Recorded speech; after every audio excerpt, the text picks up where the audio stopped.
This is Will Ragatz with Vikings on SI, here to break down a Minnesota Vikings post-minicamp 53-man roster projection. Vikings just wrapped up their 8 or 9 week offseason program with some OTAs, their mandatory minicamp this month.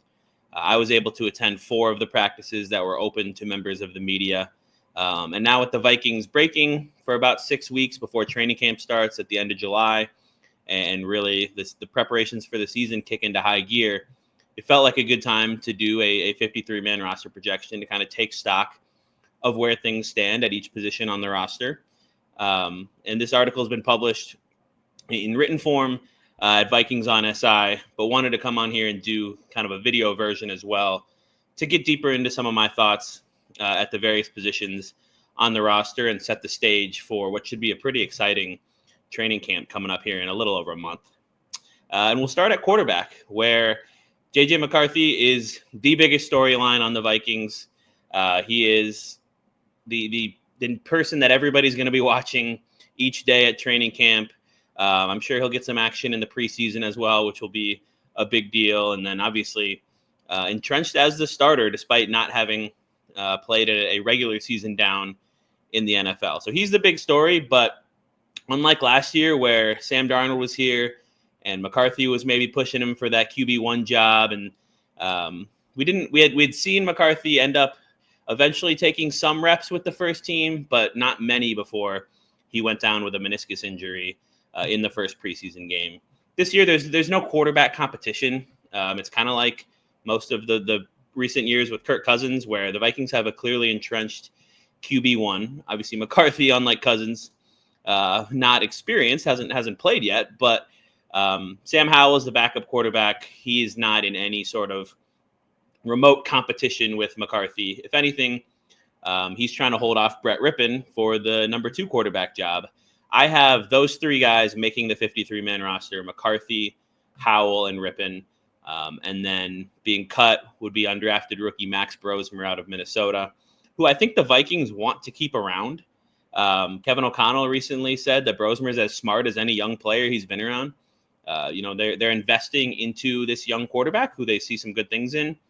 So I think they'd like to keep him around, but you're not really going to be able to keep 4 quarterbacks on the active roster. So they'll try to get Brosmer to the practice squad, I imagine, unless he were to beat out Brett Rippon for that number 3 job, which would just surprise me a little bit given Rippon's experience in this system and the fact that, O'Connell calls him like another coach out there. So I think those will be the 3 that make it at the quarterback position. And you go to running back, and it's not it's similarly kind of cut and dry, I would say, where you've got Aaron Jones as the clear starter. You've got Jordan Mason, who was acquired in a trade from the 49ers this offseason, as the number 2. Or you could argue that that's more of a 1A, 1B situation. And then Ty Chandler, who is a little bit forgotten in that room after the trade for Mason. He had some good moments down the stretch in the 2023 season, but it's kind of fallen off a little bit, fallen out of the plans since then. He's still the number 3 option. They didn't draft a guy. They didn't bring anybody else in. And then C.J. Ham, one of the longest tenured players on the team. I think the second longest tenured behind Harrison Smith, still hanging around, still playing his, 15 to 20 snap a week role. So those are the 4 I have on the roster. And then I have them cutting Xavier Scott and undrafted rookie Trey Stewart. Maybe one of those guys could push Chandler for the number 3 job. Maybe they look to acquire somebody else to compete for that job. But for now, I don't really see that happening. So we've got 3 quarterbacks, 3 running backs, and 1 fullback, up to 7 players on the offense. And then we go to wide receiver, which is always a really fun one. There's always a lot of depth at that position, a lot of competition. Typically, the Vikings will keep about 6 players, sometimes 5, sometimes 7, but 6 is kind of the standard number there. And you've basically got 4 locks. Obviously, Justin Jefferson, Jordan Addison, Jalen Naylor as the number 3 receiver, and rookie Ty Felton, who's a 3rd-round pick. He's a lock. You don't cut 3rd-round picks and risk somebody else poaching them. So those 4 are locks.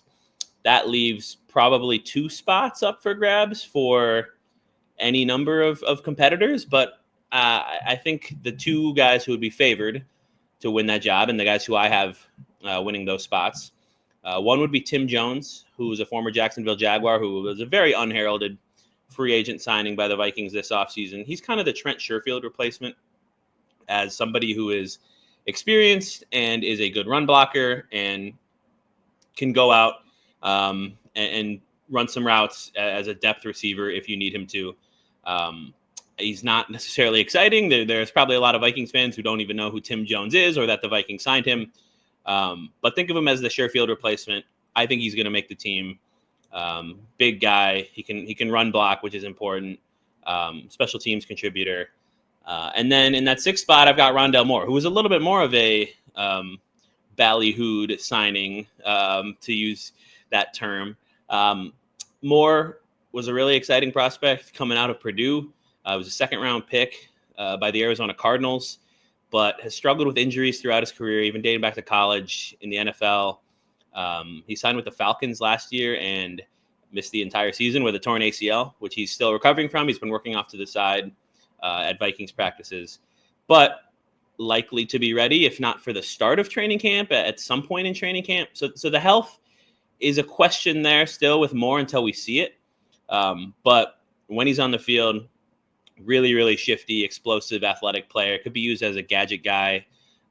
He can, you can hand the ball to him. You can use him on motions out of the backfield, on short underneath routes, a lot of yak potential. If he's healthy, I think he makes this roster just because of the upside he gives you, how fun he could be in Kevin O'Connell's offense. Think of him as the Brandon Powell replacement, essentially. Moore hasn't returned kicks or punts since his rookie season in 2021, but could be a candidate to do that potentially. So I've got those guys making the roster. That leaves 7 cuts.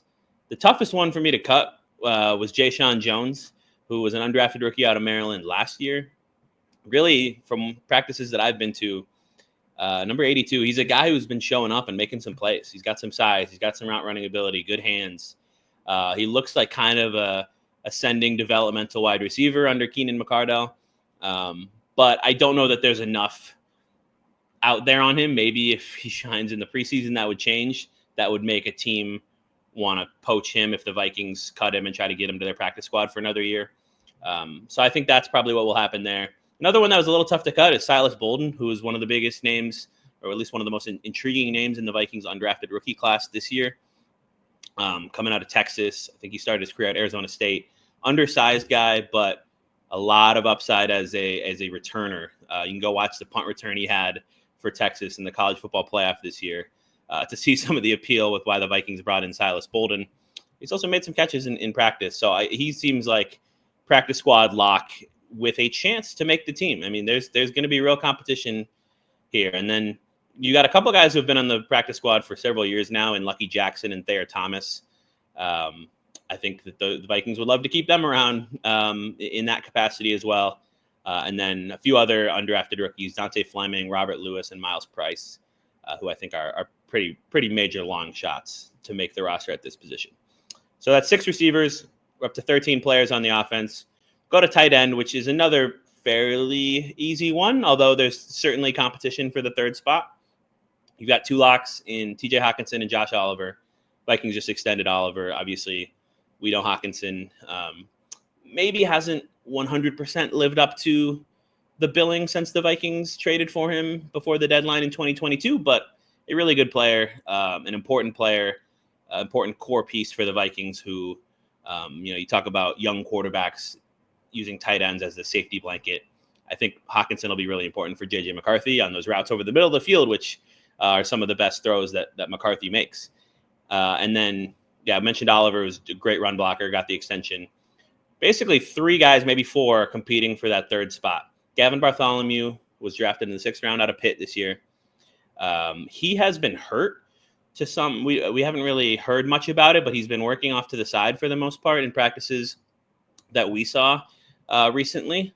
So that kind of puts him a little bit behind the 2 undrafted guys, which is Ben Urasek out of Georgia, Bryson Nesbitt out of North Carolina, who made some plays in the practices we saw. So Bartholomew is still who I have making the roster in that number 3 tight end spot. giving him the leg up because he was drafted. But those two undrafted guys maybe gained some ground on him just by being available in the offseason program. And that competition feels open heading into training camp. The other guy is Giovanni Ricci, who is a bit of a veteran who's played for the Panthers in the past. They signed him like a week or so ago, less than a week ago. So I don't know if he factors into that competition at all. Maybe he does. They signed him because, they probably think he has a chance. So I don't have him making the roster. I've got to go into Bartholomew, but 6 tight ends, I think 3 will make it. Then we go to the offensive line to wrap up the offensive side of the ball. And I have 9 spots left. Generally, when you're doing these 53-man roster projections, you think about it as 25 players on offense, 25 players on defense, and then your 3 specialists. Sometimes teams will maybe keep 26 and 24 or 24 and 26, but typically it's 25 and 25. So we've got 9 spots left on the offense if we've got 16 players already on it. And I think the starting offensive line is pretty clear. Christian Darrisaw at left tackle, Donovan Jackson, the rookie, at left guard. Maybe we'll have some competition with Blake Brandel there, but I think that'll be Jackson. Ryan Kelly at center, Will Fries at right guard, and Brian O'Neill at right tackle. We haven't seen much of Darrisaw or Fries during these offseason practices because they're both coming off of major injuries last year. Darrisaw actually was able to return in minicamp and do some individual drills, didn't participate in team stuff, but there's a chance he might be ready for week 1, which would be pretty impressive considering he tore his ACL and MCL last October, and that would be 11 months or so, less than 11 months, like 10 months and change if he's able to play in week 1. So we don't know. That the fact that he practiced in some capacity in minicamp does not necessarily mean that he's going to be back or change his timeline, but it was a good sign. It's definitely a good sign. Will Fries, we haven't seen yet. He's coming off a tibia fracture that was a little earlier than Darrisaw's injury, early October last year. But all the signs, all the things we've heard are that he should be ready to go for week 1, they believe. So those would be the 5. And then Blake Brandel is a lock as who probably the top backup at both guard spots, assuming that he's not starting at left guard. He'd be the backup at left guard to Jackson and at right guard to Fries. And then likewise for Justin School, who's your swing tackle. They signed him this offseason. Veteran, has played for a few different teams. He's been working at left tackle in these practices with Darrisaw out. So I am 7 locks, I would say, on the offensive line, which then leaves a couple spots open. And I've got a couple late round picks from 2024, Walter Rouse and Michael Juergens. I think they will make the roster. Juergens might be the backup center behind Ryan Kelly. And Rouse is interesting because he was a tackle at Oklahoma, was drafted as a tackle, and I think played at Stanford as well. And then he's been working at guard to some extent with the Vikings, kind of cross-training him. So a versatile, developing player. Those are the 9 I have making it. Toughest cut maybe is the undrafted rookie, Logan Brown, who was projected by some people to be as high as maybe a 4th, 5th round pick. Great athlete. Kind of a checkered past in his college career. He was at Wisconsin, and then he got dismissed from the program, ends up at Kansas, put up some really good grading numbers with the Jayhawks, a lot of athletic tools, intriguing upside, very intriguing as far as undrafted free agents go. But I've got him probably winding up on the practice squad. Same with Joe Huber, who is a undrafted guard out of Wisconsin. A couple guys who have been around a little bit: Henry Bird, Marcellus Johnson, Leroy Watson, and then a couple other undrafted rookies are Zeke Correll and Vershawn Lee, who they just signed very recently. I've got all those guys getting cut, so I guess I don't really have a surprise here. I don't know that I have any major surprises on this entire 53-man roster projection. I maybe as we see training camp practices go on and we do updated versions of this, those can come. But for now, that's who I've gotten. That wraps up the offensive side of the ball. We move over to defense, and the defensive line, which looks like it could be one of the strengths of the Vikings roster this year after being somewhat of a question mark in years past. They bring in Jonathan Allen and Javon Hargrave, who are obviously going to make the team as 2 of the team's top pass rushers. Harrison Phillips is also a lock, kind of a big 3 there at defensive tackle.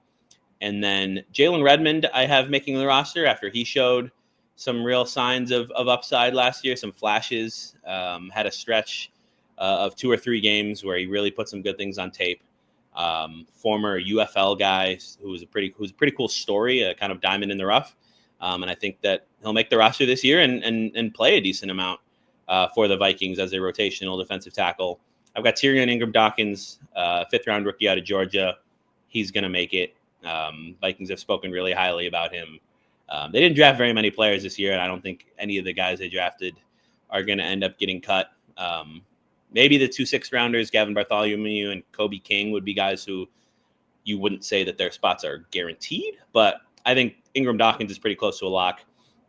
And then that kind of leaves one more spot for 2 guys, Taki Taimani and Levi Drake Rodriguez, and then maybe a sleeper contender. But I've got Taimani making it. He's a former undrafted free agent out of Oregon, made the Vikings roster last year. They've spoken highly of him. I think he fits the role of a backup nose tackle to Phillips, which is kind of an important thing to have in there. And they've got a lot of guys who can get after the passer in that room, but you need to have those big block-eating guys. If Phillips were to miss some time, Taimani would probably slide into a legitimate role on the Vikings defensive line. I don't know what the path is. The path at least isn't as clear for Rodriguez to make the team, even if I remain intrigued by his upside after they took him in the 7th round last year. I think he's obviously would stick around on the practice squad in this scenario. Cut are Jonathan Harris, Travis Bell, and a couple undrafted rookies, Alexander Williams and Elijah Williams. The latter, Elijah Williams, I'll briefly mention. It's kind of a cool story that he was signed as a rookie minicamp tryout player, played at Morgan State, an HBCU, dominated there. Kind of undersized, but maybe a sneaky long shot guy to watch in training camp. Somebody who could potentially earn a practice squad spot at least. And then we'll move to the outside linebacker spot. So we got six D tackles or D linemen making it. I've got 5 outside linebackers: Jonathan Grenard, Andrew Van Ginkel, Dallas Turner, all obviously locks. And then the 2 undrafted rookies from last year are basically competing against 2 undrafted rookies from this year. And I went, again, kind of safe here. I've got the 2 guys from last year making it, Gabriel Murphy and Bo Richter. They both made the team last year, or at least I think they both made the roster. Maybe Murphy was on the IR for a bit. But Richter appeared in some games, played on special teams. I think he'll make the roster again. And I think Murphy was really kind of turning some heads and drawing some praise in training camp before, I believe, getting banged up. So I've got him making it as well. But the 2 undrafted rookies this year should not be written off. They'll be right in that competition. Tyler Batty is a 26-year-old rookie out of BYU who had some really productive seasons there, had some big numbers.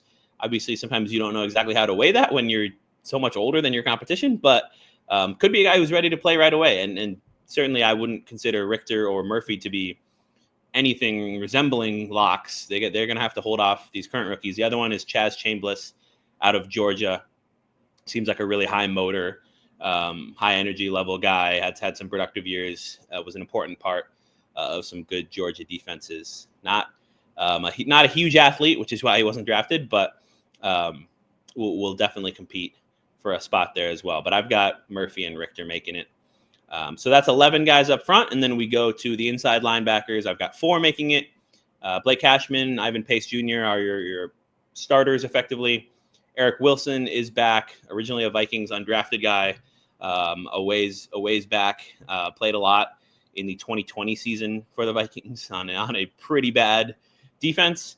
And then a few different stops, Texans, Eagles, ended up with the Packers, played actually a lot of defense for the Packers last year. He's really here as kind of the number 3 linebacker, Kamu Grugier-Hill replacement, but also a core special teamer. I mean, he'll be, unless he's somehow needed in a much bigger role on defense than anticipated, he projects as one of the top special team snaps guys for Matt Daniels. So he's going to make the roster. He had an interception the other day in minicamp. And then Kobe King, 6th-round rookie out of Penn State. I think he'll make the team. Vikings have they talked really highly of him and think that they got some good value there in the 6th round.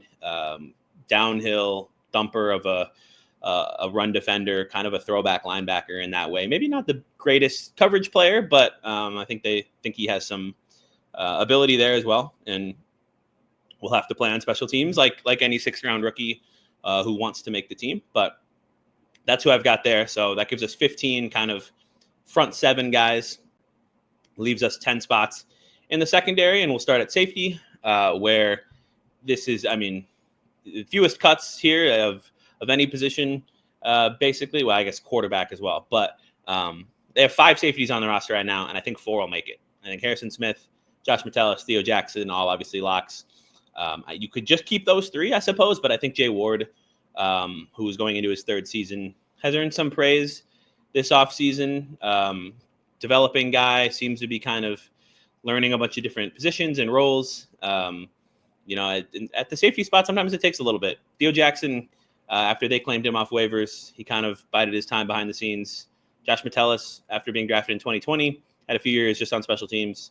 So I don't know that you should pencil in Jay Ward as some future major role guy, but it's possible. Just because he hasn't played much at all on defense over the last couple of years doesn't mean he should be completely written off. I've got him making the roster as the 4th safety. And then Michelle Powell is an undrafted rookie who I think will get cut. They had another one on the roster, Bubba Bolden, who was a low-level free agent signing this offseason. He was released recently to make room for one of their minor signings on the back end of the roster. And then we go to cornerback, where this is one of the more interesting and intriguing positions. If you want to talk about question marks on the Vikings roster, weaknesses, areas of concern, outside of obviously having a starting quarterback who hasn't played a regular season game, I think a lot of people would point to the cornerback position because it's an unproven group for the most part. You've got your number 1 corner, Byron Murphy Jr., who was a Pro Bowler last year, had a great season. So that's a good foundation to have. They re-signed him. They made that a priority this offseason. And then they bring in Isaiah Rodgers, who right now looks like the number 2 corner, former late-round pick by the Colts, missed a year with a gambling suspension, came back, played well for the Eagles last year, bounced back, obviously won the Super Bowl with Philly. He's been kind of a rotational guy, like 500-ish snaps on defense for both Indianapolis and Philly, but projects in a much bigger role than that this year if the Vikings cornerback room remains unchanged, because he looks like the number 2 guy. He's 27 years old, really, really speedy. They've discussed potentially using him as a returner this year, something he's done in the past. I don't know if that'll happen if he's your number 2 cornerback and you really need him healthy in that regard, but we'll see. He made a great interception at one of the practices that we were able to see this spring. So Isaiah Rodgers, number 2. Mekhi Blackmon is a guy who was a 3rd-round pick in 2023, missed all of last year with an ACL injury that he suffered on the first day of training camp, which was an unfortunate break for a second-year guy who was kind of ascending. But he should be in that mix for the number 3 cornerback spot, along with Jeff Okudah, who was a former number 3 overall pick in 2020, who was signed this offseason. He's on his 4th team in 4 seasons, but really physical guy, good run defender and tackler. Vikings still feel like he might have some untapped upside at 26 years old.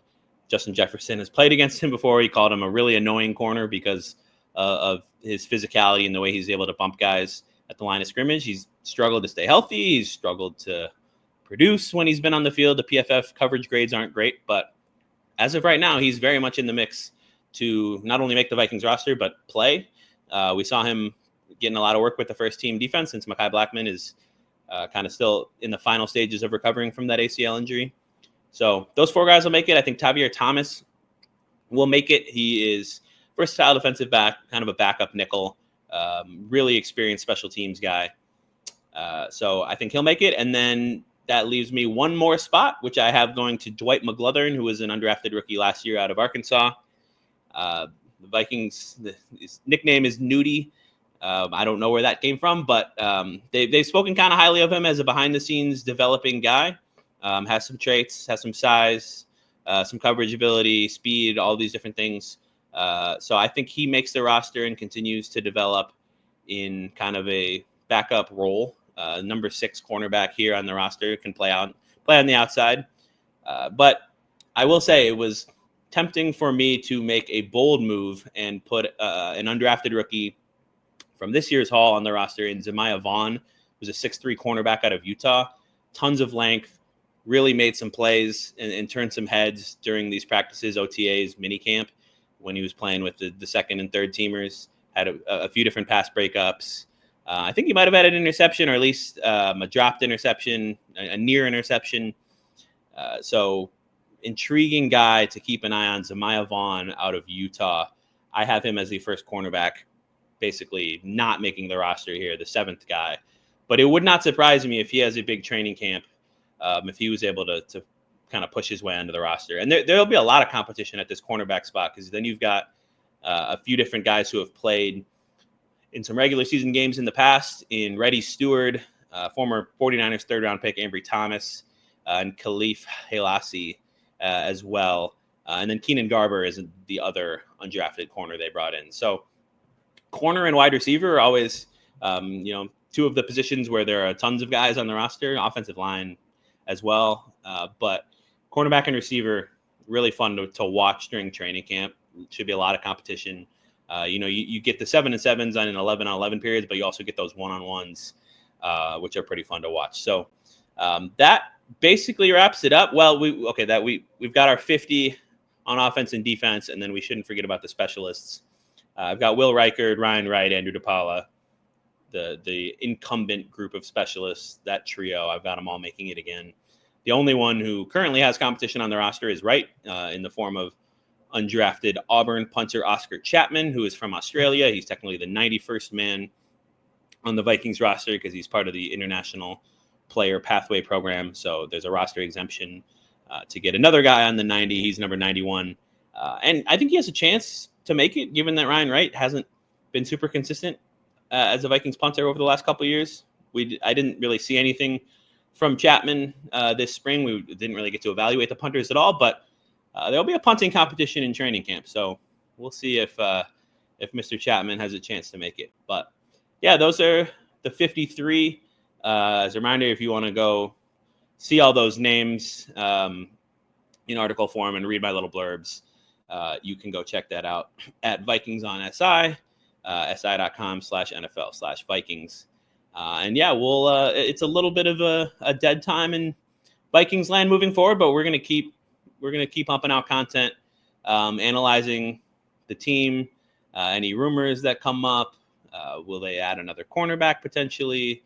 All kinds of things for these next 5-6 weeks. And then when training camp gets going, that's when the journey of the 2025 season really starts. And we'll have recaps. I'll be at training camp every day, breaking down the action.